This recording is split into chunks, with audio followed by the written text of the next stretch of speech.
video kali ini, kita akan belajar rangkaian arus searah. Pada rangkaian arus searah, kita mengenal besaran arus listrik. Arus listrik disebut juga arus konvensional, yaitu aliran muatan positif yang mengalir dari potensial tinggi ke potensial rendah. Arus listrik yang hanya mengalir ke satu arah disebut arus searah atau direct current, disingkat dengan DC. Jadi, rangkaian arus searah berhubungan dengan muatan listrik yang bergerak dalam penghantar yang disebabkan adanya beda potensial. Besarnya kuat arus bergantung pada jumlah muatan yang mengalir melalui suatu penghantar tiap satuan waktu. Dituliskan dalam persamaan I sama dengan Q per T. Q sama dengan N kali E, sehingga I juga sama dengan N kali E per T. Dengan I adalah kuat arus listrik satuannya ampere, Q muatan listrik dalam kolom, T waktu satuannya sekon, N merupakan jumlah elektron, dan E muatan elektron yaitu 1,6 kali 10 pangkat min 19 kolom. Dan berikut ini adalah catatan tentang arus listrik dan kuat arus listrik. Selain menggunakan rumus, kuat arus dan tegangan listrik juga dapat kita tentukan dengan alat ukur listrik. Ampermeter untuk mengukur kuat arus listrik, semua komponennya disusun secara seri. Sedangkan voltmeter mengukur tegangan listrik yang disusun secara paralel. Nah, teman-teman, pada kedua alat tersebut terdapat angka-angka yang menunjukkan skala maksimum, nilai skala yang ditunjuk, dan batas ukur. Untuk mengetahui hasil pengukurannya, kita bisa menghitungnya dengan membagi skala yang ditunjuk dengan skala maksimum, kemudian dikalikan dengan batas ukur. Bisa dipahami ya? Selanjutnya, kita akan membahas hukum Ohm. George Simon Ohm menyatakan bahwa kuat arus yang mengalir pada suatu penghantar sebanding dengan beda potensial pada ujung-ujung penghantar dan berbanding terbalik dengan hambatan penghantar. Pernyataan ini dikenal dengan hukum Ohm. Hukum Ohm dituliskan dalam persamaan I sama dengan V per R. Dengan I kuat arus listrik satuannya ampere, V beda potensial dalam satuan volt, dan R hambatan dalam ohm. Grafik hubungan antara kuat arus listrik dan beda potensial pada suatu penghantar ditunjukkan oleh gambar berikut ini. Berdasarkan grafik, dapat disimpulkan bahwa semakin besar beda potensial, maka kuat arus akan semakin besar.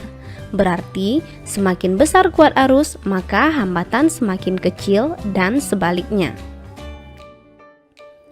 Selanjutnya, hambatan pada kawat. Kawat penghantar yang digunakan pada rangkaian listrik pasti memiliki hambatan meskipun nilainya kecil. Hambatan suatu kawat penghantar dipengaruhi oleh panjang kawat, hambat jenis kawat, dan luas penampang. Secara matematis ditulis dalam persamaan R sama dengan Rho L per A.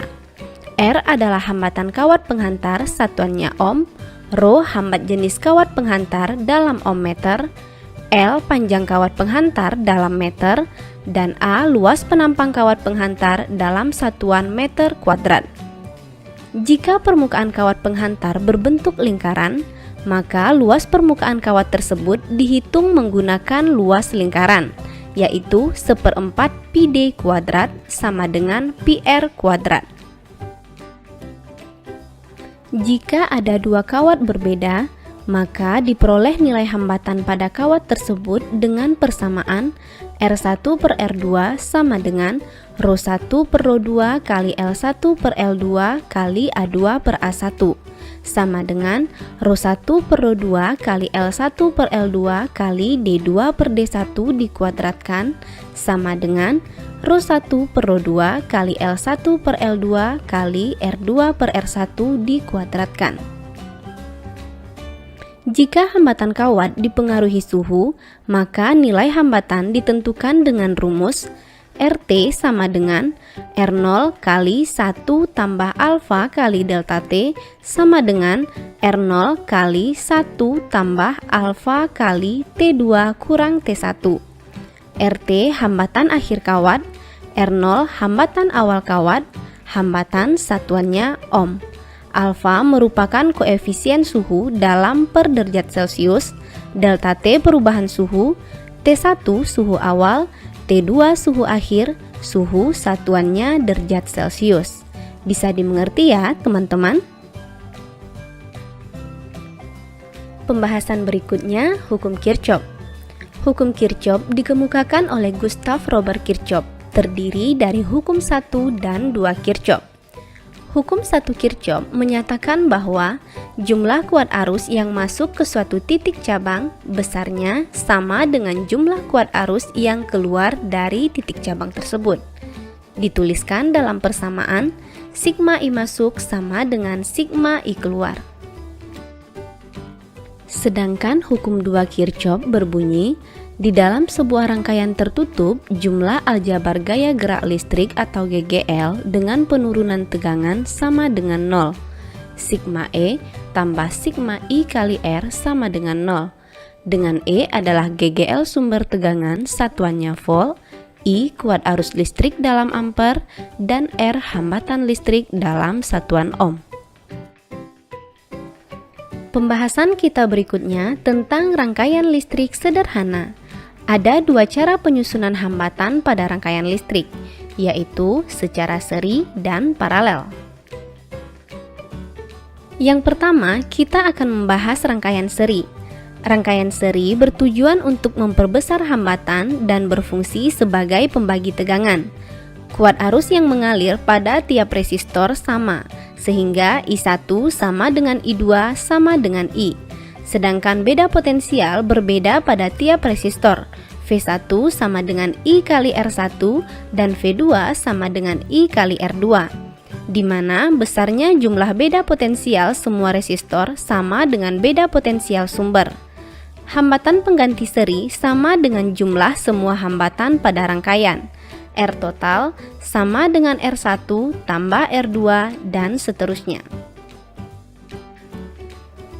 Yang kedua, rangkaian paralel. Rangkaian paralel bertujuan untuk memperkecil hambatan dan berfungsi sebagai pembagi arus. Kuat arus yang mengalir berbeda pada setiap resistor. I adalah kuat arus total yang nilainya sama dengan penjumlahan kuat arus pada masing-masing resistor. Beda potensial sama pada setiap resistor. V1 sama dengan V2 sama dengan V. Hambatan pengganti pada rangkaian paralel dihitung dengan rumus 1 per R total sama dengan 1 per R1 tambah 1 per R2 dan seterusnya. Oke, paham ya teman-teman? Pembahasan selanjutnya, gaya gerak listrik dan tegangan jepit. Perbedaan mendasar pada GGL dan tegangan jepit terlihat dari rangkaian. Beda potensial pada rangkaian terbuka atau rangkaian yang tidak dialiri arus listrik disebut GGL, sedangkan untuk rangkaian tertutup disebut tegangan jepit. GGL dituliskan dalam persamaan E sama dengan V tambah I kali R sama dengan I kali R kapital tambah I kali R, atau E sama dengan I kali R kapital tambah R.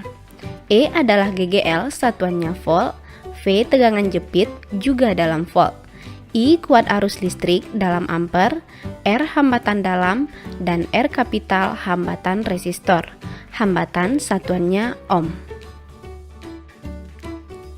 GGL dalam rangkaian listrik dapat disusun seri maupun paralel. Yuk kita bahas satu persatu. Yang pertama, susunan seri GGL. Jumlah GGL total sama dengan penjumlahan tiap-tiap GGL. Begitu juga hambatan dalam total dapat kita hitung dengan menjumlahkan hambatan dalam pada masing-masing GGL. Jika GGL dan hambatan dalam setiap GGL nilainya sama, maka ES sama dengan N kali E dan RS sama dengan N kali R. N jumlah GGL atau jumlah hambatan dalam yang identik. ES adalah GGL pengganti seri satuannya volt, dan Rs adalah hambatan dalam pengganti seri dalam ohm. Yang kedua, GGL susunan paralel. Besarnya GGL pada susunan paralel adalah sama. E1 sama dengan E2 sama dengan E3 sama dengan E. Hambatan dalam total paralel ditentukan dengan 1/Rp sama dengan 1/R1 tambah 1/R2 tambah 1/R3. Karena GGL dan hambatan dalam setiap GGL nilainya sama, maka EP sama dengan E. Dan hambatan dalam dihitung dengan rumus Rp sama dengan R per N. N jumlah GGL atau jumlah hambatan dalam yang identik, EP adalah GGL pengganti paralel satuannya volt, dan Rp adalah hambatan dalam pengganti paralel dalam ohm. Beda potensial pada rangkaian tertutup disebut tegangan jepit. Besarnya arus pada rangkaian yang GGL-nya disusun seperti gambar dapat dihitung menggunakan rumus I sama dengan E per R total sama dengan E per R kapital tambah R. Dengan I kuat arus listrik satuannya ampere, E adalah GGL dalam volt, N banyak GGL yang identik, R hambatan dalam, dan R kapital hambatan resistor. Hambatan satuannya ohm. Tegangan jepit antara ujung A dan B atau VAB pada gambar dirumuskan dengan VAB sama dengan I kali R kapital sama dengan E dikurang I kali R. Dan pembahasan terakhir pada video ini adalah rangkaian tertutup. Pada rangkaian tertutup, arah arus listrik di luar sumber tegangan mengalir dari kutub positif ke kutub negatif. Beberapa ketentuan pada rangkaian tertutup antara lain, penentuan arah loop bebas dengan ketentuan jika arah loop searah dengan arah arus listrik, penulisan arus bernilai positif. Dan jika arah loop berlawanan dengan arah arus listrik, penulisan arus bernilai negatif. Kemudian, arah loop juga berpengaruh terhadap penulisan nilai GGL. Jika arah loop pertama kali menyentuh kutub positif, GGL bernilai positif. Dan jika arah loop pertama kali menyentuh kutub negatif, GGL bernilai negatif. Rangkaian listrik tertutup dapat berupa rangkaian listrik tertutup tunggal atau satu loop dan rangkaian listrik tertutup majemuk atau dua loop. Berikut ini kita akan menentukan arus pada rangkaian tertutup tunggal. Langkah pertama, kita tentukan arah loop, lalu gunakan hukum 2 Kirchhoff sehingga I sama dengan E1 tambah E2 per R1 tambah R2. Oke teman-teman, sampai di sini bisa dipahami ya. Jadi, di video kali ini kita udah belajar menentukan kuat arus pada arus searah I sama dengan Q per T, mengenal alat ukur listrik yaitu ampermeter dan voltmeter, hukum ohm I sama dengan V per R, hukum 1 Kirchhoff, jumlah kuat arus yang masuk ke satu titik cabang besarnya sama dengan jumlah kuat arus yang keluar dari titik cabang tersebut. Hukum 2 Kirchhoff, jumlah aljabar gaya gerak listrik atau GGL dengan penurunan tegangan sama dengan 0. Bentuk-bentuk rangkaian listrik sederhana secara seri dan paralel. Sekarang teman-teman bisa lebih paham ya. Nah, sampai di sini pembahasan kita tentang rangkaian arus searah.